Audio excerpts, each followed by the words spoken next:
Number one, you want to park your vehicle away from anything that can fall on it, like a tree or any other debris. As you notice, these vehicles are parked away from the big oak tree here, and that could actually damage your car if something falls on it. Number two, make sure you pick any debris like a plant that you see here, or any signage or anything that's loose in your yard or at your complex that could be thrown as an object.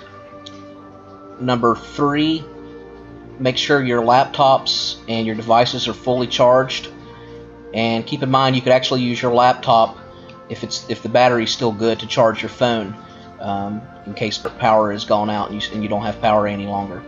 Number four, locate or buy some flashlights. Get a couple and also get some extra batteries for them. Also buy a first aid kit and have a radio with batteries as well.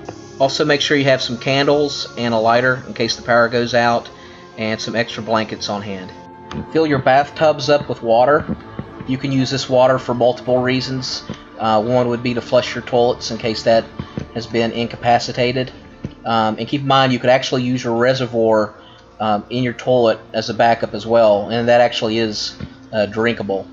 Number six, make sure you fill your refrigerator up with any extra ice packs that you have, ice coolers, and if you have jugs of water, go ahead and put those in the freezer, make those cold. That way, if the power does go out and you have some food in the refrigerator, you can preserve it for a little while and eat on it. Make sure all your ice chest is all the way full. And then also in your refrigerator, you could add extra water, and in general you could just add extra water and keep it at room temperature. Next, make sure you have some non-perishable canned items to eat later and some toiletries. Number eight, do all your laundry. Wash all your clothes and towels. That way if you're powerless for a couple of days, you have something. Make sure you have all your prescriptions filled and accessible.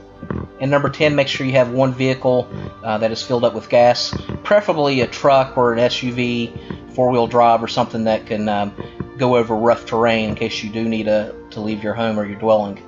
Thanks for watching, and be safe.